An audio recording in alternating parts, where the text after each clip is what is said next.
and welcome to another episode of the OK Guard Show, COVID-19 edition. I'm Staff Sergeant Brian Schroeder.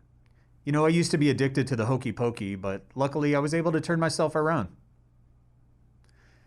Today we bring you episode 2 of our 3-part series on getting back to work and public life after COVID-19 shutdown. We've asked Major Andrew Marr back on the show to discuss ways we can keep ourselves healthy and safe as we venture back out into the public after Governor Kevin Stitt's safer at home order has been lifted. And we dispel any myths that we might have heard about COVID-19. You know, since I'm in the Oklahoma National Guard production studio by myself, I can probably take this mask off. But in accordance with CDC guidance, I will keep it nearby when I need to venture out to more publicly shared spaces like the toilet, break room, or any place I might go that receives a lot of foot traffic from other people who also work in this building. Not so much for my protection or comfort, but for the consideration and protection of others I might encounter either directly or indirectly throughout my workday. Enjoy the show. All right, sir, please tell us your name and what you do for the National Guard. My name is Major Marr. I'm the full-time provider for the Oklahoma National Guard. Okay. And what all does that entail as the provider, the full-time provider for the National Guard? That's a hard question. We do a lot of things. We take care of all the medical readiness for the state. We take care of all the mobilization, demobilizing soldiers. We ensure the PHAs get done, the vaccinations get done. We work together, the Deputy State Surgeon, that entire office for the medical readiness branch ensures that the state's medical readiness is above 90% with what's put out from NGB. Okay. And since March, things have been a little different for our society and actually globally, you know. Has that changed your role as the state surgeon, deputy state surgeon? No, as a full-time provider, it hasn't changed my role much at all. There's a few other things that they're doing. They've actually stood up the Joint Task Force. The Joint Task Force is actually taking care of almost everything that's going on with the state active duty, the people coming on a Title 32, and all the different missions that have been pushed down and requested for the National Guard. So in the Oklahoma National Guard, have there been any cases of COVID of some of the soldiers that have been out helping out or otherwise? There are otherwise. We've got a couple that have been tested positive at the basic training centers. They've been put into quarantine like normal. Once they've come out of quarantine and they're negative twice in a 24-hour span, then they can go to training. Okay. But nothing alarming from the people that are out there on the front lines helping first responders and providers? Nothing alarming at all. Okay, that's good. That's good. We're washing our hands. We're doing what we're supposed to. Yes. From the last time we spoke, maybe some people watched the episode and took some of that advice on their own. Hopefully. We hope so. So Governor Kevin Stitt has taken that safer at home order that he instilled on March 24th. 31 days later, we are back to a somewhat normal society. Does that mean that COVID is gone? And does that mean I can stop washing my hands? No, COVID's still very prevalent. We're still having positive cases every day in Oklahoma and across most of the states. The numbers are coming down, and as they say, the curve's flattening. Does it mean that we're out of the woods? Not by any means. We still need to use precautions that we always have. We need to wash our hands. We need to do our social distancing the best that we can, wear our masks when we need to, most definitely. That safer at home order was meant to protect the age group of 65 and older. And in Oklahoma, that's been the most vulnerable population that's seen the majority of the cases, the majority of the unfortunate deaths that have happened in our state. Below that, there's only been 5 cases of those 5 below that 65 age group. From what I've seen in my research, the 4 of those 5 cases that were below the age of 65 all had one underlying condition. And the CDC describes those, I'll just read off a list here of those conditions. So the 65 plus, if you live in a nursing home, long-term care facility, that's that age group and that demographic. Mm-hmm. Aside from that, the people with the underlying health conditions. And the CDC defines those underlying health conditions as chronic lung disease, serious heart condition, if you're immunocompromised by going through any type of chemo radiation treatments for cancer, smokers, if you're a long-term user of corticosteroids, those tend to lower the immune system, severe obesity, diabetes, liver disease, and chronic kidney disease that requires dialysis treatments. So those are those underlying conditions that everybody talks about. So with Oklahoma, a lot of those conditions are very prevalent in our society. We're number one in serious heart conditions, number two, chronic lung disease. We're fifth in the U.S. on liver disease, fourth in diabetes. 30 to 35% of our population fits in that severe obesity category. So even though the virus is attacking that 65 plus age group, how worried should the state be overall because of those underlying conditions that may affect more of that population than that age group? I think if we take the precautions that have been put out there, I think that the risk can be mitigated very well. As of today, we've had 95,390 cases in the state.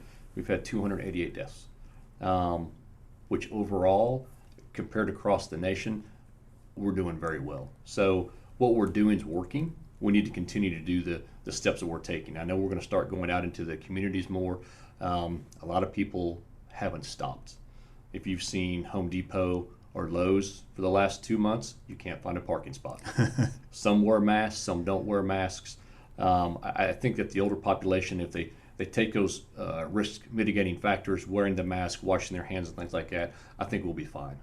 And same with the underlying conditions, with Correct. just taking the precautions, wearing the mask, Yep. listening to what the CDC says. Okay. So I've heard a lot of people say that COVID-19 is pretty much like the seasonal flu that we see every year. Is COVID-19 like the seasonal flu? Yes or no? And if not, why? It's a viral illness like the flu. It affects you in some of the same manners, but it's a little more severe, especially with the people with the comorbidities. Do I think it's worse than the flu? If you look at statistically in Oklahoma, if you look at the deaths we've had so far from the flu, we've had 85 deaths from the flu this year. So COVID's a little bit above that, but we've had a lot more cases of the flu in Oklahoma. Is it the same? No. The flu and the COVID-19, they're two different viruses. Both have a set of symptoms that are different and some that are similar. And with those two, they're totally different viruses. COVID-19, especially with the elderly, seems to be worse due to the fact that it's causing more deaths. So they are similar in that they're both viruses, but different in how they attack work. the body? Correct. Okay.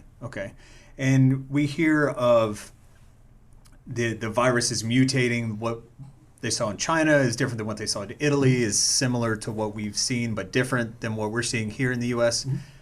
What does that mean? How does a virus mutate, and what does that mean? The virus adapts. When the body tries to kill it, it has the ability to change its makeup a little bit, which makes it harder for the body to kill it, which means you have a different, same virus, different generation of virus, basically. Okay. So it has the ability to change a little bit. The flu does the same thing every year. We have different types of flus or different strains of flu. And it happens. Bacteria do the same thing. They grow and learn, basically, and they adapt and they change enough to try to survive. Okay. Yeah, bacteria to me is super fascinating. Humans, we take 9 months to make a brand new human. Bacteria takes 12 minutes to make a brand new bacteria. Is a virus similar in that it can replicate that much quicker? I'm not sure how fast this virus replicates. Okay. I can't tell you for sure, but it does replicate. Some viruses can replicate quickly, others take longer. How do researchers stay ahead of that game? Do they try and make predictions as far as where it's been, and then they try and predict how it's going to go? Is that even possible? They try to use different models to see what it's going to do. Okay. So with the flu, we get the flu vaccine every year. And basically it's their best guess of the top 3 or 4 strains that they think it's going to be. And that's what goes into the vaccine. Some years are right on, it works very well. Other years, doesn't work well at all. Okay. So it just kind of depends on what direction the virus chooses to take, and we do the best that we can with the modeling that's presented. Correct. Okay. So what about a vaccine for COVID-19? Why does it take so long? Because you hear, in another year, 18 months, we might have a vaccine. But then you see headlines that say a vaccine's right around the corner. It takes 12 to 18 months. Once they develop what they think the vaccine is something that will kill COVID-19 or prevent it, Then they have to go into the different types of testing. Okay. Usually they'll do an animal model, then they'll do human testing. A lot of times the testings have 3 or 4 different legs to it, and it just takes time. Sometimes the vaccine they think they have doesn't work, or it kills people. So it takes a long time to get one that's going to be safe and approved by the FDA. Okay, so there's a lot of testing, a lot of research that's done instead of just blindly throwing syringes at people hoping it works. Correct. Okay, so that's good. It's one step to keep us safer, but it just takes a while to get over that step. It does. Okay. Going back to the virus itself, there's symptoms that you hear of, and remind us what the symptoms are. A fever above 100.4. You have a dry cough. You can have shortness of breath. Those are the top 3 right there. Okay. Other things you need to think about are, have you been in contact with somebody who is a frontline provider? Are they an EMT? Are they a firefighter? Are they a nurse? Are they a doc? And if they've been exposed to it, could you have been exposed to it also? I've been hearing some really odd symptoms as well. Losing sense of smell, sense of taste. COVID toe apparently is a thing where it looks like frostbitten toes. Is that the virus mutating? Is that just different ways that it presents in other people? I think it's just different ways that it's presenting in different people. Okay. Viruses, bacteria, illnesses present differently in everybody. We all have a little bit of different symptomology sometimes. Same thing. For the flu, you might get a fever. I may not. But we still both test positive for flu A. Okay. So it's just based on that individual. So, and the longer we go, and the longer we see COVID, the more we know about COVID, the more symptomology that's going to come out, the more things that are going to be noticed, and the data is going to come out that shows, hey, this is a symptom that a lot of people are having based off the data collected across the country. Okay. So because you hear that someone has COVID toe, doesn't necessarily mean that if you get that virus, you will also... It does not. Okay. So that's just one individual. Okay. Because you see, the news is they try to fill people with all kinds of information. Sometimes it's too much to take in all at once, so it all starts to blend together. And then your memory recall says, I have to have all of these things. Correct. But that's not necessarily the case. So the top 3 you said were a fever, shortness of breath, dry, hacky cough. And a dry, hacky cough. Okay. The biggest thing for all the news that we're listening to from all the different stations and all the social media, we have to realize that sometimes what's being said, especially on social media, isn't true.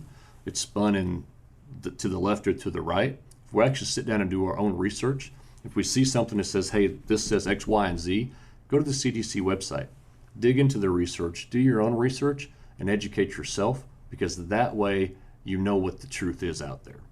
Social media isn't always telling the truth. Okay, so stop using social media. I've got to write this down. Stop using social media to do research. Use Wikipedia. Got it. Oh, wait, no. No. Get the data, get the facts. That's what's going to tell you the truth. Okay. Find the facts. Okay. Go to the CDC. Go to the different websites. The Oklahoma State Department of Health has a great website on COVID. It shows you how many positive, how many have been tested, shows you the demographics of everybody, age, race, all of it. And you can actually get the data right there. It really is. It's I've seen 9-10 pages of data that they give you. It's way more than what you would ever need. Exactly. But it is broken down in all those demographics, and it's very helpful and very useful to look at. Really helps explain a lot of the muddied water that we're trying to look through. Yes. Right now. And this goes on longer. The data that's going to come in from across the country is going to be amazing. And once that comes in, I can't wait to see the results. And see if a certain part of the country, because of maybe weather conditions, maybe because of dampness in South Carolina versus dryness in Arizona. Yeah. But then you look at the age, you look at the race, you look at if they've been inoculated with any other vaccines, but then you also have to look at the homeless population, the indigent population. What part of that population is being affected and having issues too? So there's a whole lot of things that go into it for all the data that's going to come out. So you do hear that the virus is impacting minority populations, African American population, Native population, Latino populations a lot more than Caucasian populations. Is there a reason for that? If you look at the African American, the Native American, and some of the Latino races, their incidence of high blood pressure, high cholesterol, diabetes is much higher than a Caucasian. So, and those are some of the comorbidities that cause us to have more mortality rates, higher death rates because of those. So sickle cell disease, let's say, is not unheard of in a Caucasian, a Latino, Asian person, but it's prevalent primarily in African American population. Correct. So is there something genetic that way that causes higher, you said the comorbidities, that causes that in those populations? The different comorbidities that they have a higher prevalence of it. Like I said, they have a higher chance of having high blood pressure, having diabetes, having high cholesterol, and all of those. If you have those, because you're more prevalent to have them, there's a lot more in those races, you're going to have more deaths due to the fact that those are some of the problems when having COVID that cause you to die. Okay. If I am feeling symptomatic, if I feel like I've got a cough, I've got a dry, hacky cough, don't quite have the fever, should I go get tested? That's a hard call. Okay. It really is. If you've been exposed to somebody that you know is positive COVID, go get tested. If you think you might have it, if I got a dry, hacky cough, little shortness of breath for sure. If you got shortness of breath, go get it. But here's the other part we have to think about. Do I have seasonal allergies? Do I get like this every May? And if the answer is yes, then you kind of have to fish through that and go, is this my allergies or is this possibly, COVID? A lot of places to go get tested. You can call the State Department of Health. You can call the County Department of Health. They're going to tell you where in your county you can go get tested. You can call your primary care physician, say, hey, this is what I think I have, and they're going to tell you where to go get tested. Okay. So, and I know that in Oklahoma currently, you have to make an appointment to get the test. Correct. And you have to go through, like you were saying, your primary care, one of the health departments, to be able to get on that list to be tested. So don't expect to drive to a spot that your friend got tested at and be ready to get tested Not immediately. today. Okay. Not going to happen. Okay, good to know. Trying to get facts out there, dispel some of these myths. Let's talk about treatment and prevention. We said washing hands, wearing a mask, all of those things that the CDC is pushing out there. What about medications? We hear on the news hydrochloroquine. If I have some left over from a deployment, can I go ahead and pop those and I'll be okay? No, not FDA approved yet. Does it work? Some say yes, some say no. If you look at social media, it says it's killing people. I would go to my PCM. If I test positive, let my primary care treat me. That's the right way to do it. We should not be self-treating because you self-treat with, say, 5 days of chloroquine. Number one, is it the right dosage? Number two, how old is it? Is it still effective? All those pills should have been dumped out a long time ago anyway. Sure. Should have been taken on the deployment. And if you didn't finish them when you were supposed to, that's another issue. Okay, so what about, is there any type of cleanser we can inject in our bodies? Is there a type of light we can introduce that has a frequency that will kill the virus or protect us from having that virus? For the Tide Pod generation, please don't do any of that. Okay. No, never inject anything into your body. Never ingest any type of cleanser. That's just a bad idea. You will end up in a hospital. You will end up in an ICU more than likely, and possibly just in a casket. Well, yeah, that's probably really good advice. Yeah. Now, if we're going to clean things, there's all kinds of disinfectants that you can use that are effective. You can use bleach. You can buy a can of disinfectant, Lysol wipes. It all works. Wipe off the things you use all the time. Wipe off your phone. We're at 90% of the time anyway. Most kids are. Door handles, steering wheels, things that you use all the time. Be careful. Things I've been seeing and hearing, parents, for whatever reason, are taking their kids shopping.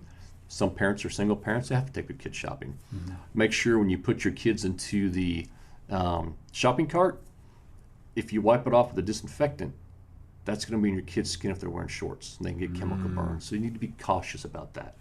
I've been seeing more and more reports of things like that. I've seen people using Lysol wipes and touching things they shouldn't be, like their eyes. Okay. So we need to be cognizant of what we're using and the products that we're using. We have to be safe with them. Okay. So you don't want Lysol eye to be another symptom of that would potential be a horrible COVID symptom. because you didn't wash your hands after wiping with the wipes. Okay, good. Yeah. I think you would only do that once. Oh, well. Maybe. Well, you got two eyes, so maybe twice. Exactly. So if I am feeling hungry because I've been inside and I'm afraid to go out, get some food from the local restaurant. I want to support my local business, but I'm not quite there yet. Mm-hmm. So I'm at home, I'm making some tacos, I'm slicing a tomato, and I slice my finger in the process. Mm-hmm. Should I be scared about going to an urgent care, going to an ER, that I might catch COVID, so I just wrap it with duct tape? Not at all. Okay. You're going to go in and be treated the way they are. They're going to give you a mask. They're going to wear a mask and use their PPE as they need to based off your symptoms. You have no symptoms, they're going to take you in, they're going to stitch you up, and away you go, just like normal. Okay.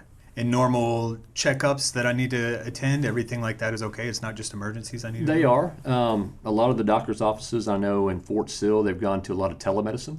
I had one last week. Doctor called me, talked to her on the phone for about 5 minutes, took care of whatever we needed. And that's becoming a lot more prevalent. Are there still appointments? Of course there are. But it's getting easier to get appointments now with the telemedicine and things like that. So what about masks? You hear wear a mask, you hear don't wear a mask, you hear masks are only to protect somebody that has it from spreading to somebody else. It doesn't protect you if you don't have it. What's the skinny on the masks? Well, there's a lot of opinions on masks. If you look at the size of the holes in the mask, the microns, how big they are, and you compare how big the virus is or how small it is it going to stop everything? Probably not the ones we're wearing. Wearing the mask is important. There's a lot of people who are COVID-19 positive, but they're asymptomatic, and we have no idea. So wearing the mask at that point could help you from getting somebody else sick. And that's important, especially if you're around, like I said, anybody that's immunocompromised, somebody that's a little bit older, anybody has comorbidities. And when you're going out shopping, who do you see a lot of people are? You see a lot of people that are 65 and older. You know they're going to have comorbidities, high blood pressure, diabetes, high cholesterol, things like that. Mm-hmm. So it's more protecting other people. Do I like wearing a mask? No. Do I wear one when I'm supposed to? Yes. Well, and I think the hardest thing about it, too, is being asymptomatic. Mm-hmm. Because you can carry the virus with you and not have that 100.4 fever or the cough. Correct. But you can still give it to other people. Correct. So I heard somebody describe it as pretending like you already have the virus, mm-hmm. and then distance yourself from other people that way, whether it's an actual space distance or putting the mask on to prevent other people from getting something that you may or may not have, because nobody knows. And I think that's the scariest for me, or not really scary, but most worrisome, is that nobody knows. Right. Nobody knows, and you just do what you feel is best for you. If you look at the statistics, 49 and below, you've got about a 99.99% chance of never even knowing you had it. Don't get sick. You don't know. Have you had it? I would bet that there are a lot of people that work on this complex that had it last fall or early spring that didn't know we had it. A lot of people were sick. They tested negative for strep. They tested negative for flu A. They tested negative for flu B. But guess what? They got diagnosed with a viral illness. And they were told to go home. Did they have a dry, hacky cough? Yes. Did they have a fever? Yes. A little short of breath? Of course. Did they give them some albuterol inhaler to make them breathe easier? Yes, they did. And they sent them home and said, you'll be better in about 5 weeks. And in about 5 weeks, they got better. So is there a possibility that a lot of people have been exposed? Sure there is. Once they start doing the antibody testing, more and more of it, they're going to find, in my opinion, they're going to find a lot of people that have already been exposed to and had no idea. So talk to me about that antibody test. What is that, and what does it detect? The body creates things called antibodies. One's called IgG and one is called IgM. One shows early that you've been exposed to it, it builds that antibody, start trying to fight it. The other antibody, the IgG comes last. That's your immunity. I've been exposed to it. I've built this antibody. I now become immune to it. That's like when you get the varicella vaccine or the polio vaccine and all those things. Our body builds antibodies to it so that we don't get it. It fights it off. So if you do test, you do an antibody test, and it shows that you were exposed to the virus and you have antibodies in your system, can you still get the virus? That's the hard part. We don't have data. We don't know if the people who have the antibodies, if they built an immunity to it or not. Okay. All that data is going to come, but it's going to take a while. Okay. Man, there's so much to know about this, and so much everybody wants to know, but we're just not at a point to have the data to know. Correct. The biggest thing is take a deep breath, relax, and live your life. Take the precautions you're supposed to, and do what you need. Does it mean we can't live our life? Not at all. You can still do things, but you have to be smart about it. So speaking of doing things, today is our first day back at work from telework here at the Joint Force headquarters. A lot of places around the state are doing that. State agencies are slowly working people back in. If I'm in one of those industries that are now open, but I'm not able to social distance because of the nature of the job. So you work at a hair salon, you're a barbershop, you're a waiter. What are things that you could recommend for those people who have more individual contact with a vast majority of the population? It's going to be the same thing. They're going to wear their masks. They're going to make sure they wash their hands, use their hand sanitizer. The salons and the barbershops, at this point, they're limiting how many people could come in. A lot of times, if they have 4 chairs, they only have 2 chairs that are going instead of all 4. They get that 6 feet plus apart. And the people who are waiting for their haircuts and stuff, they're waiting outside, waiting in their car. So they're mitigating that piece of it. If you go to the restaurants, a lot of restaurants have taped off tables. And they go, you can sit here and you can sit there. And they're keeping that social distancing. Okay. And the other thing that you can do, I did the same thing when I worked clinic all the time or I was at the hospital. When you go home, strip down in your laundry room, put your clothes into the washer, wash them and dry them, go take a shower, wash all that stuff off for the day. You do what you feel is going to make you safe, on top of what people who have done years of research, spent their life researching how to prevent the spread of disease, have also recommended. So if I'm an office worker, we talked about this a little bit. You said, wipe down your space. You can use a variety of different cleaners to wipe down your space. How often should I be doing that? I do it once a day. I would do it before I left. That way, coming the next morning, things are fresh, things are clean. That cleanser's had time to sit. With the Lysol wipe, it's going to dry and evaporate, and it's going to kill most everything. You can use the spray cleaners or different things. Okay. So if you feel like you need to do it twice a day, that's fine too. It's going to be down to personal preference. If no one else is using my space and it's just me, I'll do it once a day. What about let's talk about cleansers. You had mentioned bleach, Lysol, those types of things. What about just soap and water to clean a surface? Is that effective? It'll clean the surface, but soap and water is not going to kill any viruses or bacteria that's on it. Okay. You need a bacterial side or a viral. Can't say the right word. Anyway, someone's going to kill the virus. Okay. And it'll tell you on the can. I think a lot of the cans it says coronavirus on it. Is it the first time we've seen the coronavirus? No. There's different types of coronavirus. This one just happened to get into the humans. So, but once or twice a day, it's fine. Okay. Good to know. What about like vinegar and water? I know that's a good cleaner that a lot of people use for surface tops. Is that an antiviral as well? I would go with bleach or a Lysol or one of those cleaners. Okay. Just making sure, because again, everybody has their own opinion on how they feel is best to do things. There's a lot of wives' tales and folklores, and back in the day, this is how we did it. And stick with what's proven. You know that Lysol kills it. You know that bleach kills it. Stick with those things and just make it easy. Aside from work, we've talked a little bit about going out, going to restaurants, going to bars. Eventually, it will be movie theaters and things like that. People are going to churches and going to their church service. Same recommendations, the distancing, the masks. And the exact same recommendation. I went to church this weekend, and family units sat together, and they're all separated by 6 to 10 feet. We had 140 people in church, but nobody was by each other. Everybody was wearing masks. Everybody used hand sanitizer, and it works. If you don't use the precautions, you have a higher chance of getting sick for sure. Do I think that the bar is going to be a good idea?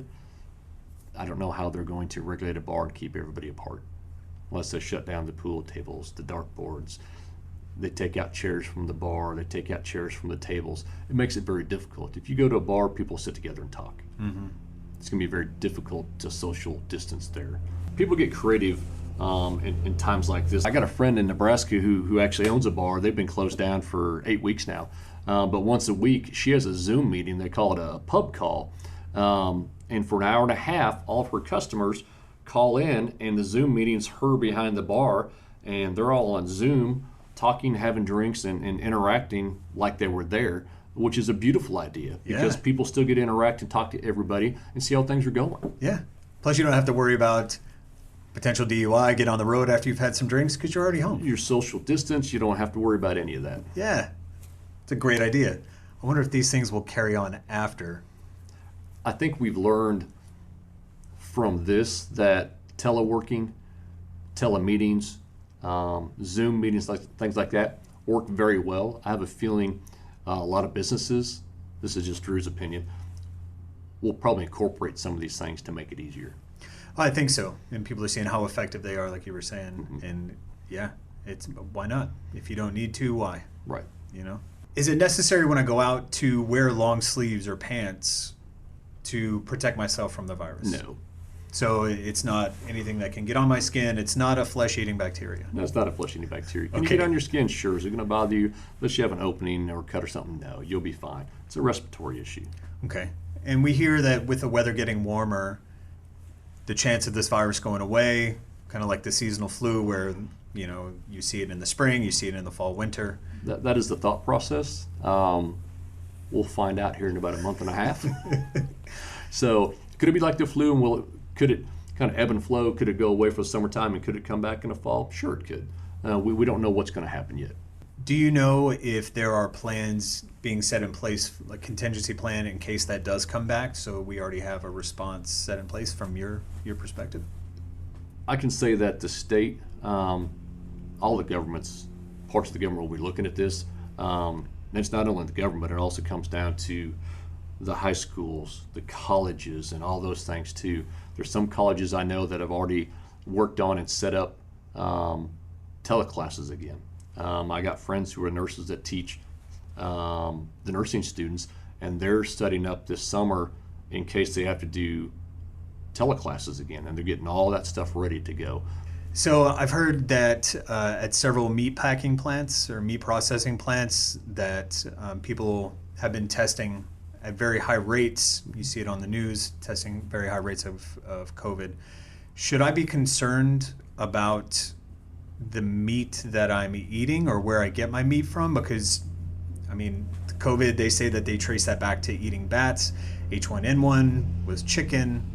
Should I have concerns that way? I haven't seen anything that says we should have concern. If we cook our meat properly to the correct temperature, we shouldn't have any issues.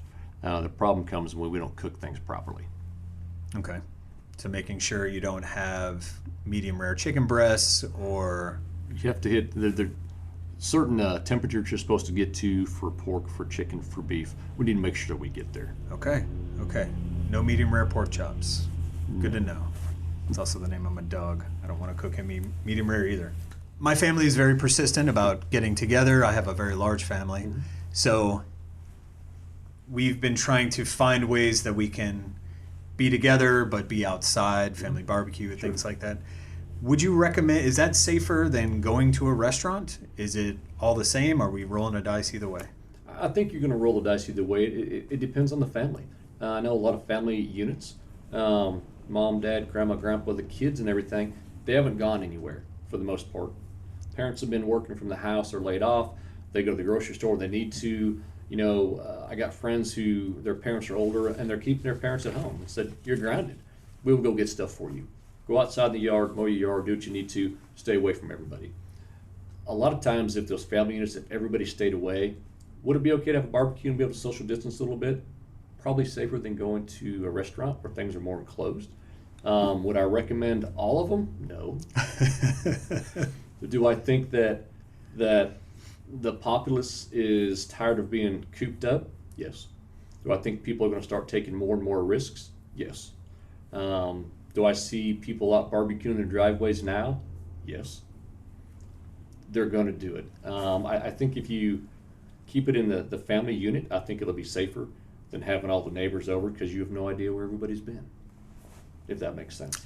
No, it definitely does. You can control your surrounding and your environment. Correct. And beyond that, you have no control. And I feel like that's where a lot of people's frustrations may come in because they want to control that. They see someone that, depending on their mask opinion, they see somebody at the store out in public that's counter to what their mask opinion is, mm-hmm.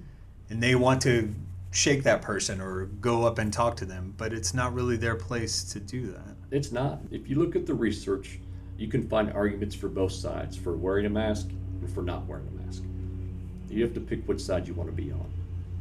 Go to Lowe's and see who's at Lowe's and how many people have masks and how many people don't have masks. Some days it's frightening.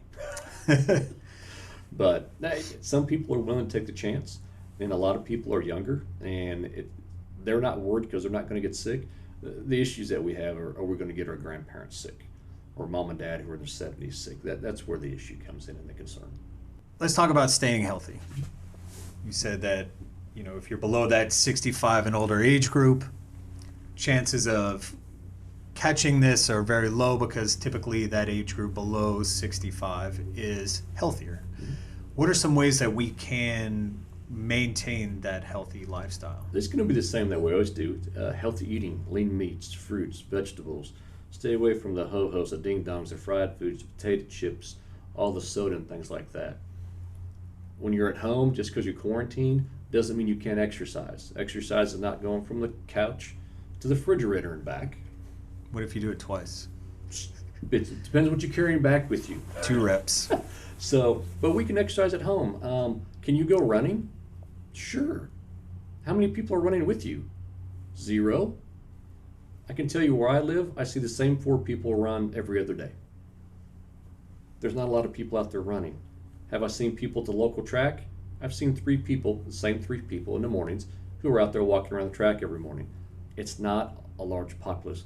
Go exercise. That's the other part. Gyms are opening. A lot of gyms are now open 24/7 again. You got your key fob. That's where we have to be careful also. Make sure we wipe off the equipment before we use them. Make sure we wipe off when we're done. Try not to go when there's 400 people in there and you're shoulder to shoulder. Keep that social distancing. We can exercise at home too. Push-ups, sit-ups, flutter kicks. We're in the military. We know how to do it without any weights or anything. We just have to find a motivation. Right. Going to the gym, is it safe to wear a mask while I'm at the gym, or does that create a completely different concern in itself? You can wear a mask. Depends on what you're doing. Does it make it harder to breathe once they get wet? Sure does. If you got an N95 on and you're breathing hard and it gets moist, it's hard to pull air through one of those. So you have to be careful and you have to use common sense with it. Okay. So don't work out with my mask on until I pass out. Exactly. Because then I'll be in a hospital for a different reason. I go to the gym at about 4 o'clock in the morning. There's 2 other people there. Makes it really simple. Yeah. So when at 10 o'clock at my gym, there's about 6 people there. So try to stay away from the peak hours and you'll be fine. Okay. All right. Good to know.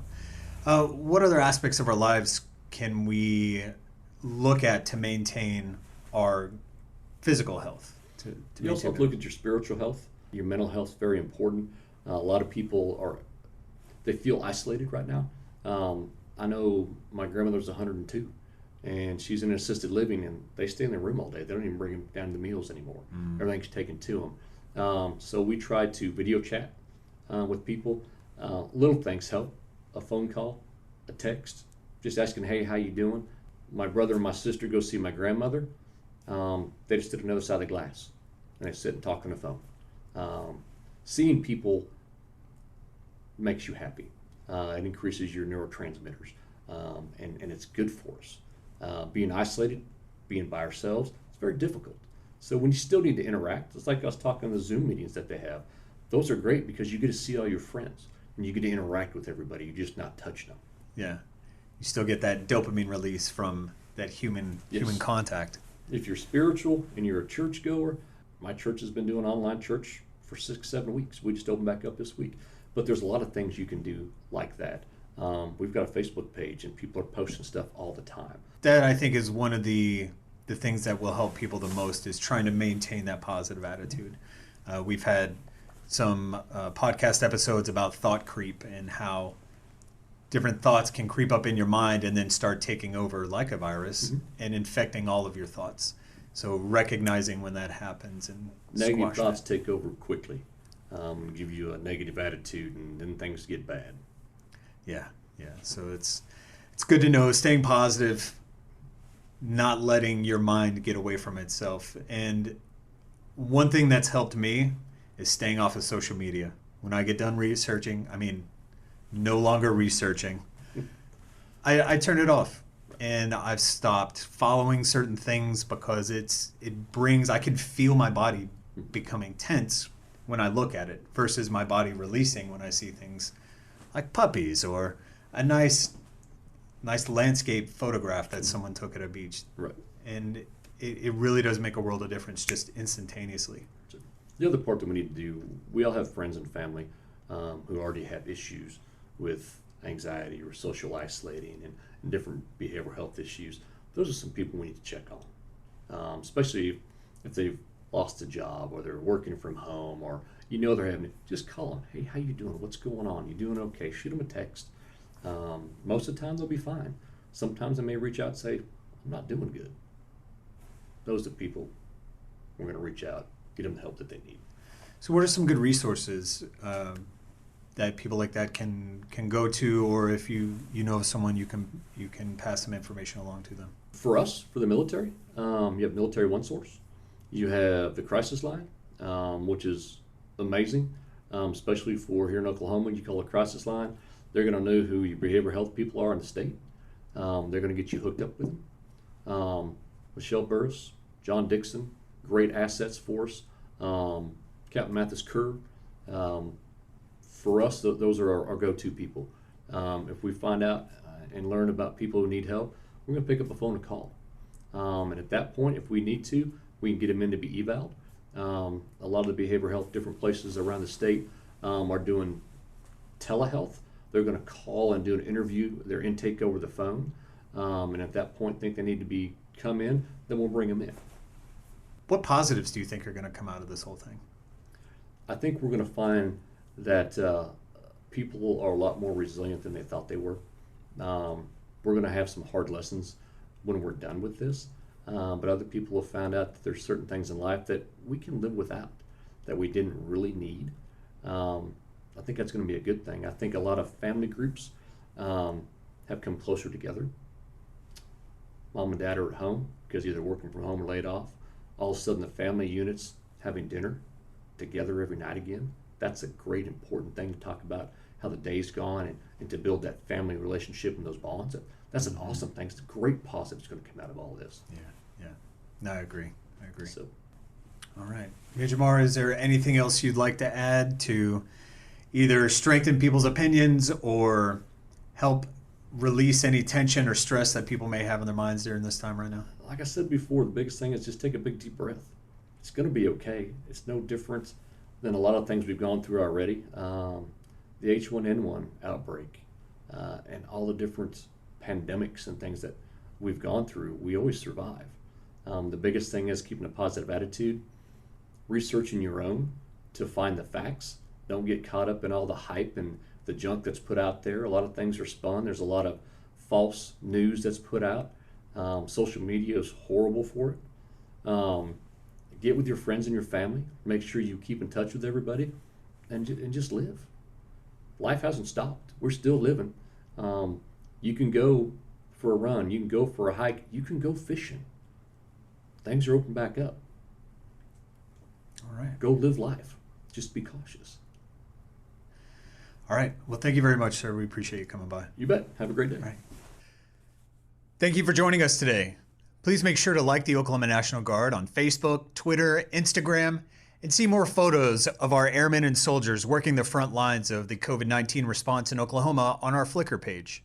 Also, make sure to subscribe to the Oklahoma National Guard YouTube page and stay up to date with the latest The OK Guard Show releases on Podbean or any platform you get your podcasts. If you have any suggestions for the pun of the episode, please send us a message on social media. We'd love to hear from you. Until next time, have a great and healthy day. But for now, it's time to get back to work.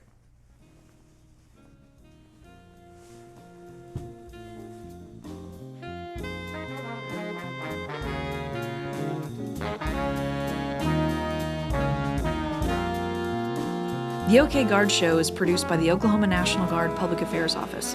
Any mention of products or brands does not imply endorsement. All guests on the show are volunteers in an effort to inform and educate members of the Oklahoma National Guard, their families, retirees, potential recruits, and the community.